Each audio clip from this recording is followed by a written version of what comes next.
ابراہیم علیہ السلام نے جب ان بتوں کو توڑا، آپ سب کو یہ قصہ پتہ ہے، تو وہاں کی افواج رات کو آئی، انہوں نے ایک فیک قسم کا ٹرائل کیا اور انہوں نے یہ فیصلہ کیا کہ حریقو، ابراہیم علیہ السلام کو جلاؤ، نعوذ باللہ، سزا دو اور ان کو ایک مثال بناؤ۔ انہوں نے کیا کیا، ایک آگ جلائی اور اس کو اتنا ایندھن اکٹھا کیا، اتنا اس کو بڑا بنایا کہ وہ ایک پہاڑ کی طرح بن گیا، اور اسکالر کہتے ہیں کہ وہ اتنی گرم تھی کہ اگر اوپر سے کوئی پرندہ بھی گرتا تو وہ بھی نیچے گر جاتا اور بھن جاتا، اور اب وہ خود بھی اس آگ کے قریب نہیں آ سکتے کیونکہ اس کی ہیٹ کی وجہ سے۔ تو انہوں نے کیا کیا، ابراہیم علیہ السلام کو ایک غلیل میں رکھا اور دور سے ہی ان کو پھینکنا چاہا۔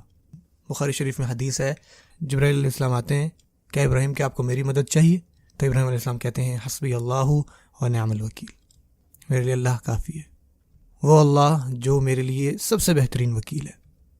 ابراہیم علیہ السلام کو اس آگ میں پھینکتے ہیں، اور جب اس دوران وہ آگ میں جا رہے ہوتے ہیں ہوا میں، اور آپ کو پتہ ہے کہ جو آگ ہے بائی نیچر وہ آپ کو جلاتی ہے، لیکن اللہ سبحانہ وتعالیٰ اس پرواز کے درمیان میں اس آگ کو یہ حکم دیتے ہیں، یا نار کونی باردہ، ٹھنڈی ہو جا۔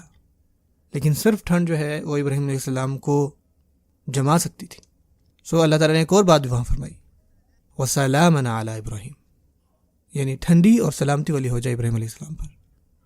ابراہیم علیہ السلام وہاں پر گئے، اس آگ میں گئے، اس آگ میں رہے، اور جب وہ آگ ختم ہوئی تو ابراہیم علیہ السلام صحیح سلامت تھے۔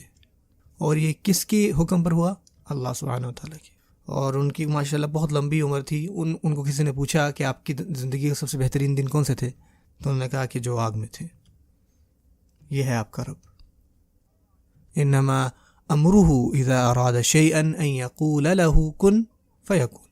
جب بھی اللہ سبحانہ وتعالیٰ کسی امر کے بارے میں سوچتے ہیں، ارادہ کرتے ہیں، تو صرف اتنا کہتے ہیں کہ ہو جا، وہ ہو جاتی ہے۔ سبحان اللہ تعالیٰ کی بڑائی دیکھیں کہ جب انہوں نے چاہا آدم علیہ السلام کو بنانے کا، بغیر ماں باپ کے آدم علیہ السلام کو کہا ہو جا، وہ ہو گئے، مٹی سے، گارے سے۔ اور پھر اللہ تعالیٰ نے ارادہ کیا کہ عورت کو تخلیق کیا جائے، تو انہوں نے کہا کہ ہو جا، وہ ہو گئی۔ کہ آپ میں سے کوئی یہ نہ کہہ سکے کہ اللہ تعالیٰ یہ چیز نہیں کر سکتا۔ اللہ سبحانہ وتعالیٰ نے عیسیٰ علیہ السلام کو پیدا کیا وداؤٹ فادر۔ آپ کو اور مجھے انہوں نے ایک والد اور ایک والدہ سے پیدا کیا، یہ دکھانے کے لیے کہ اللہ تعالیٰ کے اختیارات ہر جگہ ہیں۔ یہ ہے اللہ۔ اور جب وہ سزا دینے پر آئے، فَلَمَّا جَاءَ أَمْرُنَا جَعَلْنَا عَالِيَهَا سَافِلَهَا وَأَمْطَرْنَا عَلَيْهِمْ حِجَارَةً مِّن سِجِّيلٍ منضود۔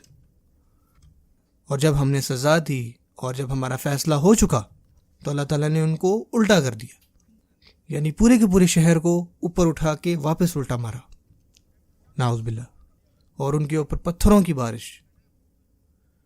اللہ اکبر۔ یہ ہیں ذوالجلال، اللہ اکبر۔ لیکن ابھی تک ہمارے دلوں میں اللہ تعالیٰ کی اصل بڑائی، اصل کبریائی آئی نہیں کہ وہ کون ہے۔ اور جب توحید آپ کے دل میں آتی ہے، جب آپ کو یہ ریلائز ہوتا ہے، جب ایک مسلمان کو یہ ریلائز ہو جائے کہ اس دنیا میں صرف اور صرف کنٹرول اللہ تعالیٰ کا ہی ہے، تو آپ انسانوں کی قید سے باہر آ جاتے ہیں۔ ہر دوسرا بندہ جو ہے وہ پریشان ہے کہ یار مجھے تنخواہ کہاں سے ملے گی، لیٹ نہ ہو جائے، اگر ایسا نہ ہوا تو رینٹ کون دے گا، ایسا نہ ہوا تو میری قسطیں کون دے گا۔ لیکن ایک مسلمان جب اس کو یہ پتہ لگ جائے، وہ کہتا ہے ان اللہ هو الرزاق ذو القوۃ المتین، اللہ تعالیٰ ہی ہے جو ہے وہ رزاق ہے۔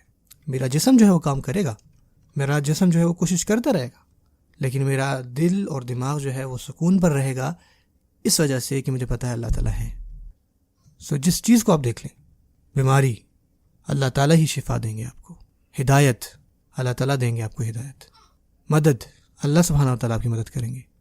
جان لو کہ انسان کی سب سے بڑی اچیومنٹ اس کی زندگی میں یہ ہے کہ اس کے دل میں اللہ تعالیٰ کا تقویٰ آ جائے، کہ وہ اللہ کانشیس ہو جائے۔